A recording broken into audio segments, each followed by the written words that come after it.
While in my early 20s, I was out of the church. I had taken a hiatus from church. I felt like what Tamala Mann sings about in Take Me to the King, where she sings that she was all churched out. I was brought up Roman Catholic, and we attended St. Jude Parochial School.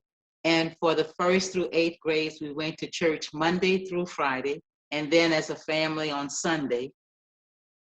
Saturday, if they fell fell on that day of the week, if the holy day fell on that day of the week.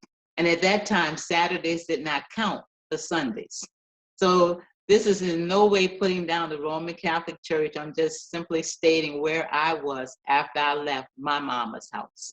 So by 1980, I was searching for a church home when I attended the funeral service of a family friend, Reverend Edward Kennedy, at the historic Trinity United Methodist Church.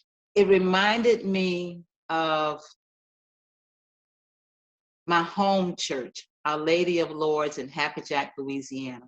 And during that season, I was visiting other churches and other faith traditions. But Historic Trinity had a different atmosphere, and it was a loving atmosphere. So I decided to return to church that next Sunday, and then the Sunday after that, and so forth and so on. But what brought me to join Historic Trinity was that I missed one Sunday. Many members of my extended family had been at the hospital the previous night until that morning. What had happened, one of my cousins was waiting to pick his mom up from her night job, and he had been jumped by a gang of white men and stabbed. Paul Pucci Harvey. His condition was serious, so we just were in the hospital just praying that he would be okay. And that afternoon, Miss Julia Herndon called me.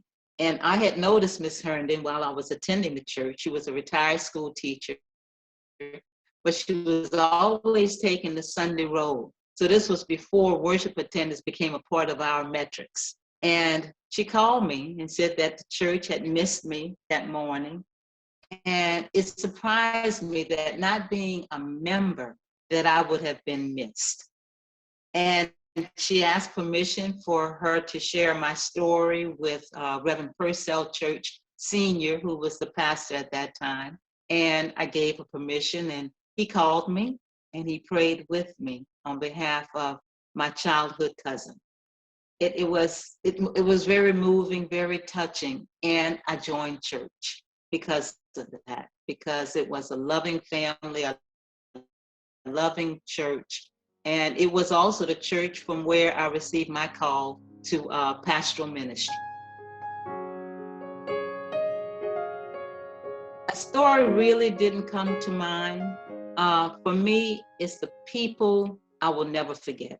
From the pastors and members of Historic Trinity, now Haven Trinity on Joliet Street in New Orleans, the pastors and members of Central United Methodist Church in Atlanta, Georgia, while I attended seminary at Gammon and the ITC, and of course, Gammon and the ITC.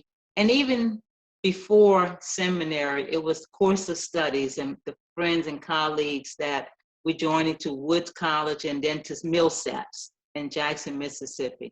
The members and communities of the First Church I have been privileged to serve as Pastor Phyllis Memorial in Gertown, and then later Hartzell in the Lower Ninth Ward, and St. Paul and Allendale in Shreveport, and also now Camper Memorial in Scotlandville, and privileged to serve with them.